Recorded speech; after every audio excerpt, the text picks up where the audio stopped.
Hello, I am going to explain the process of renting an accommodation through the rental agency. The process involves three swimming lanes. First, the applicant, then financial assistant, and the owner of the company itself. The process begins with the request to rent an apartment by the applicant.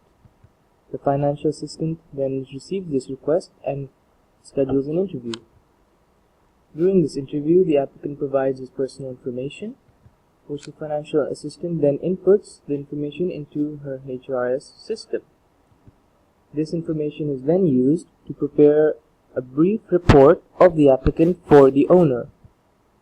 The owner of the company then reviews this report and uses this report in order to make a decision. The decision is whether or not to approve the applicant. If the owner of the company decides against approving the applicant, then the financial assistant is informed and an email rejecting the applicant will be sent to the applicant, and the process will end once the applicant has received the rejection.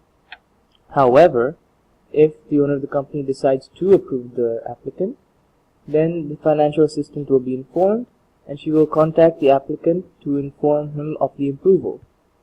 The applicant will receive the confirmation, and financial assistant will then schedule another meeting to review the rental contract. The applicant will then look over the contract during the meeting and decide whether or not to amend the contract. If he decides not to amend the contract, then he will simply sign the contract and agree to the conditions.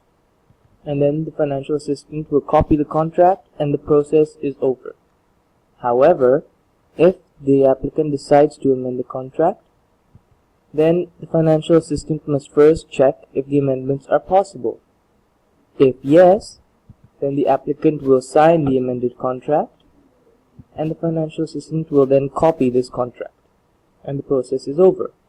However, if the amendments are not possible, then the applicant will refuse to sign the contract and the process is over in this manner.